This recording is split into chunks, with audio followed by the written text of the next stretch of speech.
vous avez chacun une bière à la fin. Tu n'es pas en costume. Si M. Patrick n'est pas en costume. Tu fais la promotion de l'alcoolisme?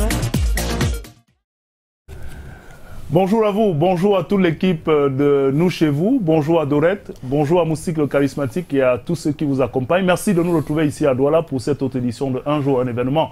L'événement aujourd'hui est peut-être à des kilomètres, des milliers de kilomètres de notre triangle national, mais c'est un événement qui tient en haleine l'actualité, notamment judiciaire à l'échelle internationale depuis la semaine dernière. C'est l'acquittement que quelques-uns considèrent comme étant surprenante de Jean-Pierre Bemba. À titre de rappel, c'est le leader du mouvement pour la libération du Congo qui avait été condamné, n'est-ce pas, il y a 2 ans à peine, à 18 ans de prison par la Cour pénale internationale, acquitté sous fond de rebondissement, un acquittement qui devrait voir aujourd'hui, si on s'en tient au développement en cours actuellement, à sa libération depuis la haie.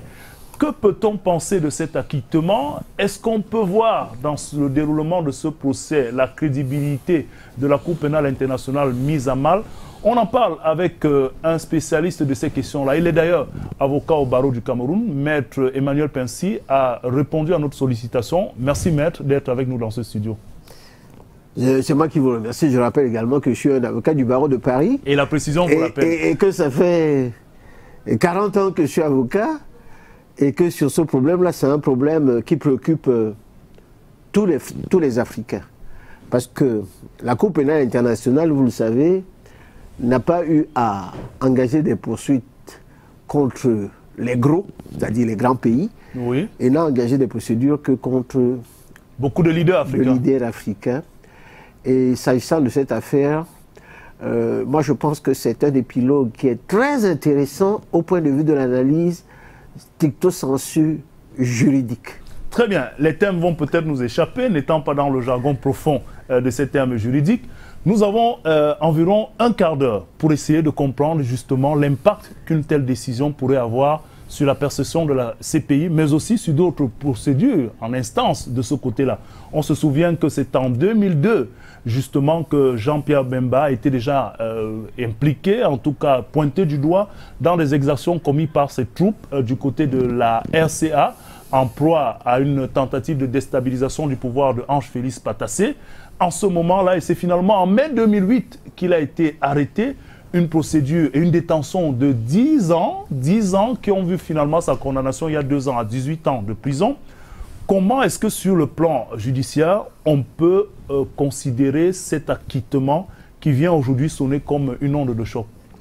Alors, avant de parler de l'acquittement, parlons d'abord des faits, parce que oui, ce sont les faits qui font en définitive une décision judiciaire.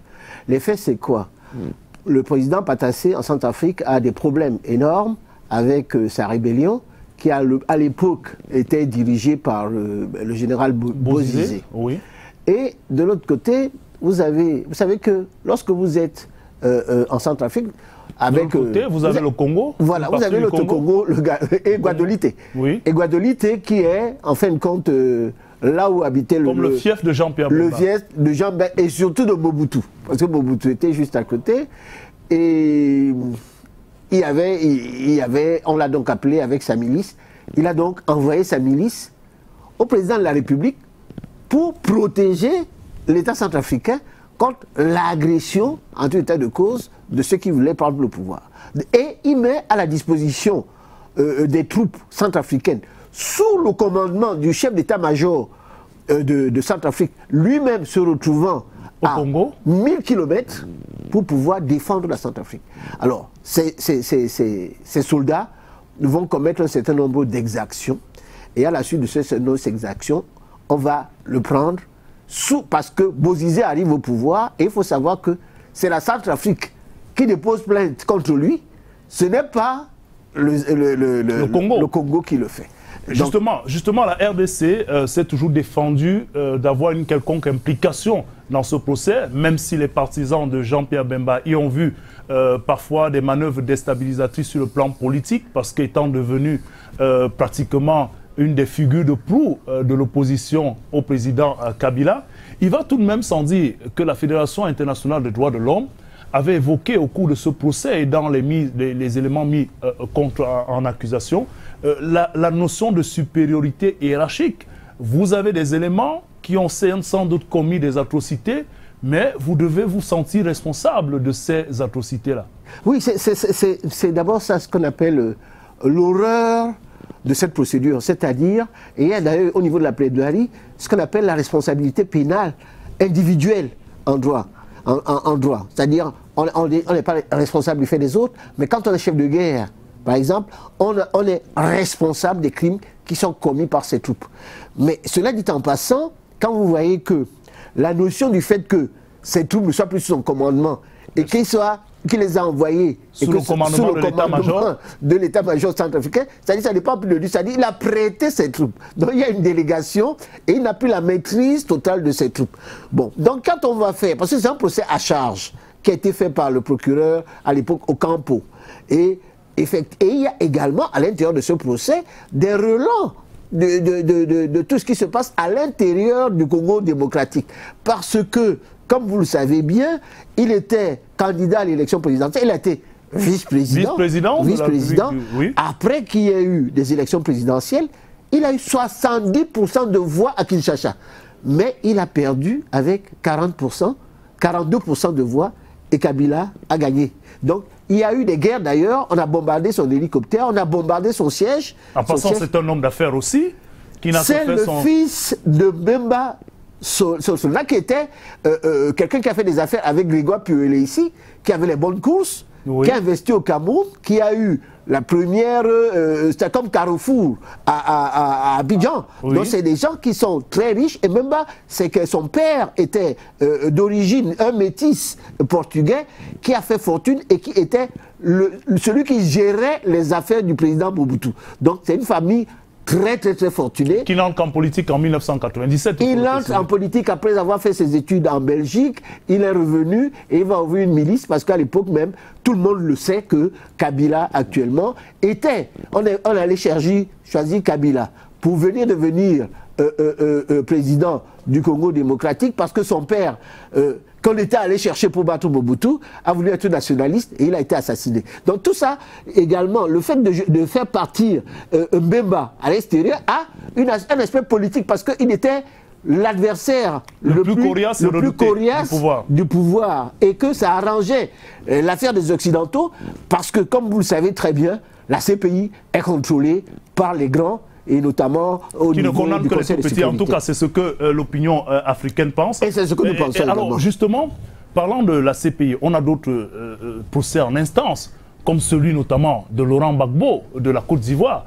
Est-ce qu'une décision comme celle-ci n'est pas un coup de massue pour le bureau du procureur de la CPI et notamment aussi pour la Fédération internationale des droits de l'homme et les quelques 5200 victimes déclarées de ces atrocités? Permettez-moi d'abord de lire quelques motivations de la décision de la Chambre d'appel. Parce qu'ils ont estimé que le jugement sur les actes criminels spécifiques de meurtre, viol et pillage n'a pas pu établir, a été fait dans les termes très larges. Ça veut dire que c'est un jugement qui est totalement imprécis. Et il ne reflétait pas les charges pour lesquelles Bemba avait été condamné. Et la Cour encore assène en disant que le nombre d'actes criminels qui pourraient être poursuivis se ramène à 1 meurtre et au viol de 20 personnes et à 5 actes de pillage. Donc, on n'est pas dans le cadre de ces pillages massifs. Qu'on avait évoqué comme étant crime de guerre, crime contre l'humanité. Alors, quant au crime de guerre, la Chambre d'appel a estimé que le premier juge a eu tort d'estimer que Mbemba n'avait pas pris des mesures raisonnables pour empêcher ou réprimer les crimes commis par les troupes du mouvement de la libération du Congo, c'est-à-dire ses partisans.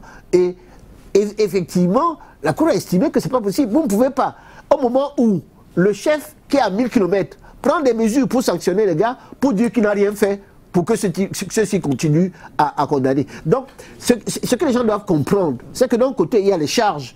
Les charges, c'est le procureur. Le procureur fait une procédure tout simplement à charge. Mais il devait faire une procédure également équilibrée, c'est-à-dire à charge et à décharge, pour pouvoir le faire. Et il ne l'a pas fait. Et c'est le rôle de la Cour d'appel d'apprécier et de rendre une décision juste et équitable pour équilibrer les choses. Alors, on va sortir parce qu'on a pratiquement le terme qui nous pointe à l'horizon.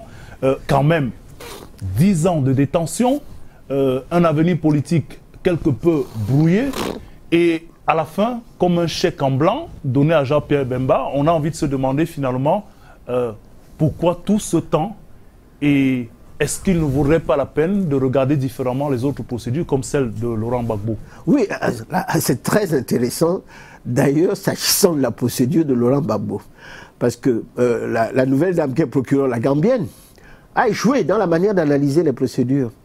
Et vous savez très bien que, s'agissant de Gbagbo, on s'est rendu compte à un moment donné, et les juges même l'ont dit, mais vous n'avez pas suffisamment de preuves.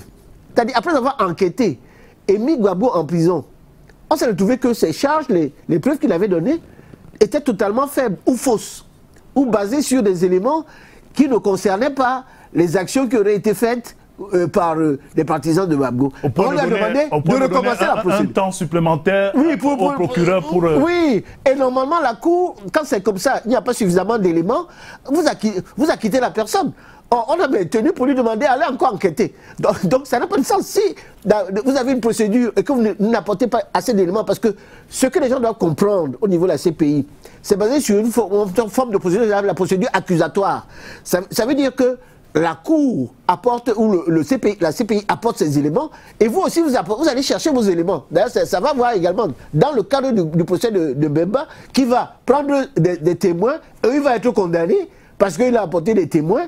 Et c'est une procédure qui demande énormément d'argent, qui est inéquitable et qui n'est pas bonne du tout. Et je crois que Gbagbo également fait l'objet d'une procédure liberticide. Moi, personnellement, je suis contre la CPI, mais je ne suis pas contre le fait qu'il y ait une juridiction africaine qui soit de nature à condamner les exactions et les abus, les crimes et les viols des chefs d'État africains. Alors, pour sortir, une décision, une sentence comme celle-là de la Cour pénale internationale, elle va crédibiliser cette institution, ou bien elle va davantage jeter le discrédit sur son fonctionnement? Non, je pense qu'un acquittement n'est pas pour décrédibiliser une juridiction. Ça montre tout simplement que les juges ont pris suffisamment de temps et de recul pour analyser. Et d'ailleurs, ce que les gens doivent comprendre, c'est que lorsqu'on a une décision, les gens doivent comprendre que ce n'est pas nécessairement quand on acquitte. Moi, j'ai eu une affaire ici qui est très connue, celle du port autonome de Douala à l'État du Cameroun contre le colonel Etondo Koto. Et vous savez qu'il avait été condamné après 15 ans, et après on a eu un acquittement au niveau de la Cour suprême. Et parce qu'effectivement, la Cour, à ce moment-là, c'est d'autres personnes qui ont un autre regard, un recul pour voir comment ça se passe. Et c'est une bonne chose que la CPI puisse rendre une décision, parce qu'avant, la décision était politique. Peut-être que maintenant, peut-être encore, à contrario, ça, en tant que juriste, elle est peut-être politique parce qu'elle permet à Bemba de rentrer dans le jeu politique. Ce qui arrangerait peut-être... Parce que Kabila commence à emmerder tout le monde. Très bien. Et c'est comme ça que j'ai l'impression qu'il y a un jeu diplomatique qui se fait au niveau des grands, qui se joue en tout état de cause au niveau pour faire en sorte que les procédures puissent avoir des incidences sur la vie politique de certains États. En tout cas, merci à vous, Maître Emmanuel Pensy. En un quart d'heure, nous avons essayé de toucher quelques éléments de compréhension de cet acquittement de Jean-Pierre Bemba. On le rappelle à nos téléspectateurs, sans doute aujourd'hui, si le développement de cette actualité se poursuit tel qu'il est annoncé, il sera libéré, il est acquitté. Un acquittement qui va certainement influencer l'élection présidentielle annoncée pour décembre prochain en République démocratique du Congo. Nous, on vous dit merci, on vous renvoie l'antenne à Yaoundé et à toute l'équipe de Nous Chez Vous. Demain, ce sera notre rendez-vous avec un autre invité et une autre thématique pour un jour un événement.